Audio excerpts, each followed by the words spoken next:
is goodbye, waiting for your bright blue sky. Sa pumili na radio card, ito niya reading. I'm sensing invest on the right way.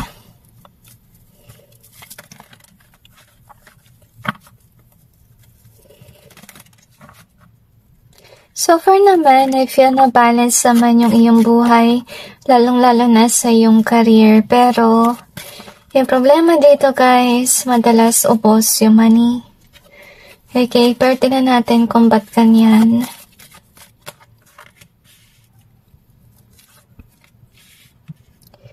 So, sabi ng Panginoon, huwag kang ma-involve sa mga masasamang bagay like addiction. Kasi sumisira ng iyong finances, okay? Sumiwas kayo sa masamang bisyo. Ngayon, i-clarify natin yung cards.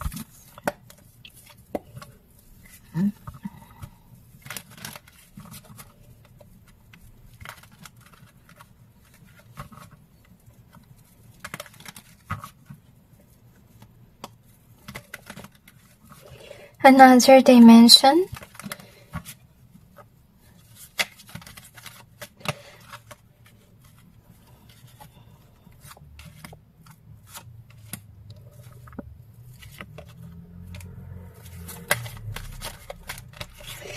Okay, speaking of parang travel, okay, may sasakyan na dumaan.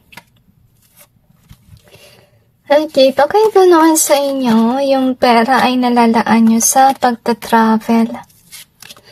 Pero I really feel here na mag-ingat is what I sense.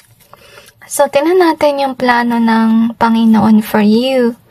Okay, to be honest with you, maganda si career.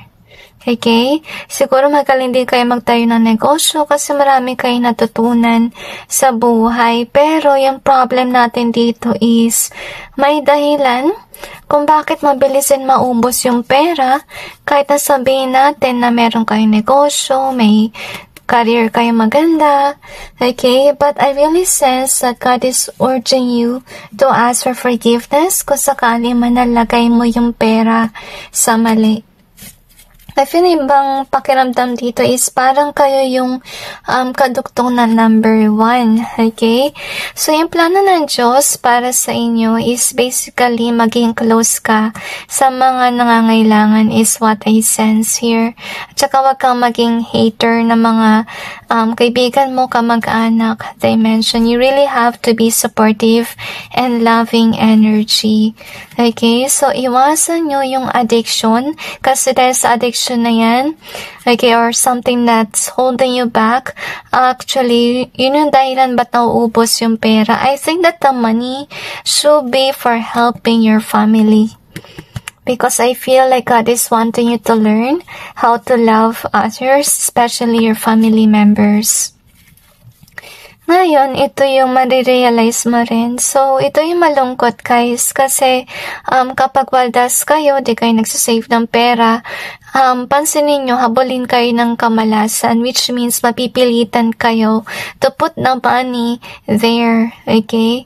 So, ito rin yung dahilan kung bakit, minsan, nagkakaroon ka ng realization, nabebenta mo yung mga bagay. Example, kung mahilig ka magkolekta, nabebenta mo yung kinokollect mo rin kasi kailangan mo ng pera for these things. I feel na kaya nangyari yung mga bagay-bagay na yan because you are learning to actually save money for emergency purpose.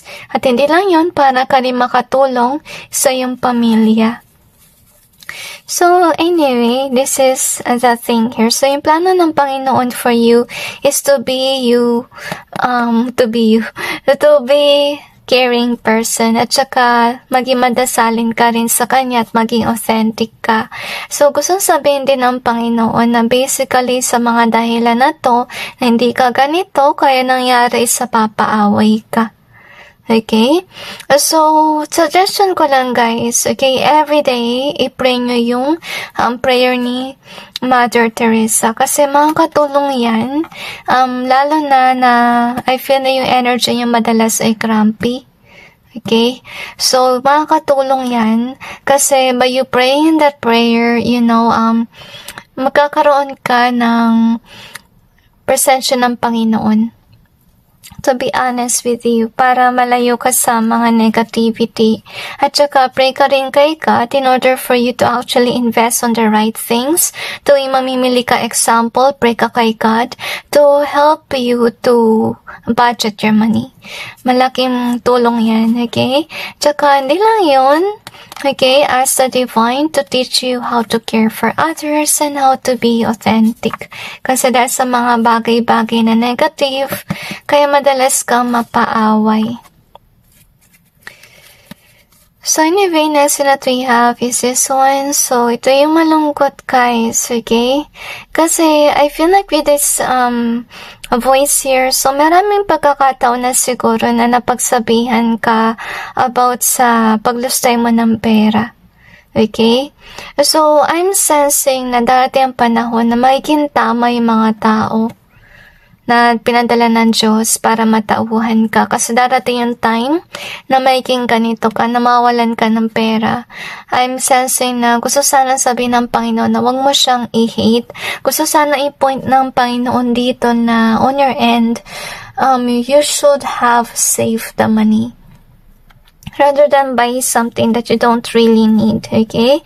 Tsaka gusto ni God na i-remind ka na He is sending you people that will remind you about your spending, okay? So, anyway, ito yung good news for you, okay? So, yung plano ng Panginoon, definitely, gawin yung stable yung iyong buhay at saka ma-reach mo yung goals and dreams mo. But before all of this, okay, God is wanting you to save money, to learn how to handle it properly, to let go of I feel like addictive tendencies, lalo na sa pagkokolekta, mga masasamang bisyo. So, umiwas ka doon. Kasi, with regards sa card na to, I will just read this intuitively na mabilis din yung ubos ng pera. Okay, kapag naging greedy ka na with regards sa addiction. So, iwasan nyo yung masamang bisyo. So, anyway, something that's holding you back from being successful and wealthy. So, tingnan natin kung ano pang meron. So, we got the greed. Okay, kakasabi ko lang ng greed. And we also got the faith. And we also got the out in reverse. Okay? So, I'm sensing you're being called on by heaven to let go of the greed. Pero if pinapahawakan niyo to, to be honest with you, kasi may potential ka naman na maging balance yung buhay mo, to be honest with you.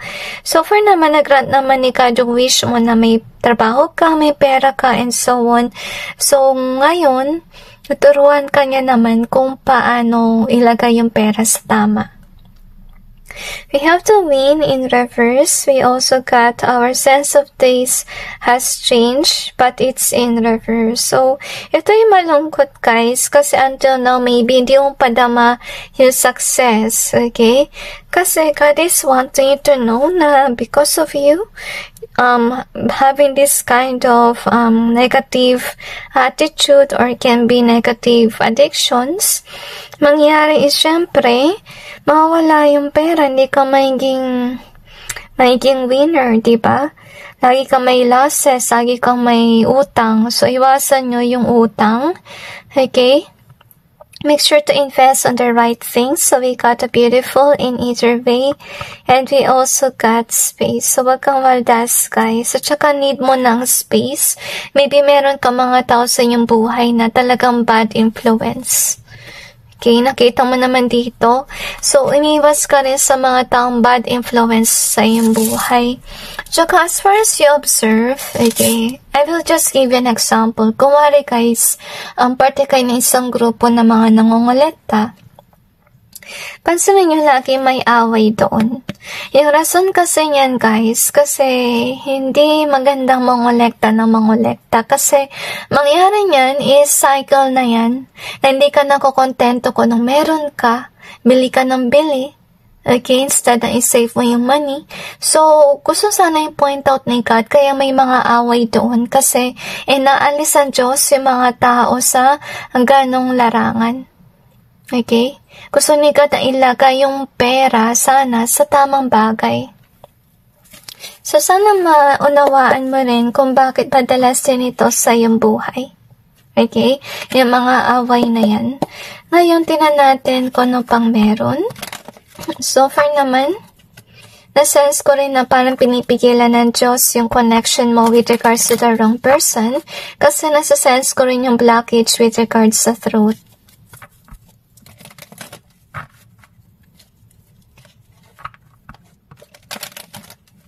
So, gusto lumabas. So, let this be. So, this is in reverse. Okay? So, I feel na yung balak ng Panginoon ay magpadala ng tao. Kasi nakita mo naman with the voice here. Magpadala ng mga tao na pilit kang ipapakita sa'yo kung anong problema sa iyong buhay. Pero I feel here, syempre masakit na mga salita yun. Pero I feel na that is what you really need to hear para matauhan ka. Kasi maybe your mind is distorted with regards sa materialistic things or addiction even. So anyway, yung plano ng Diyos ay ilayo ka sa mga maling bagay so that you will have this blessing coming in. Kasi remember, kung I will just give you an example again, okay? Imagine kung kumwari pagpapasok yung sweldo mo, bibili ka kaagad ng collection. Do you think God will give you 100% of your blessings? Of course not, because of the reason na ilalagay mo uli yung pera sa mali. So sana maunawaan mo rin ng Diyos kung bakit minsan may blessing blockage ka dahil ayaw ni God na wadasin mo lahat ng biyaya for you doon sa maling bagay. So that's why some of you really need to learn how to ask for forgiveness to God, especially kung nalagay mo sa maling bagay yung pera, okay?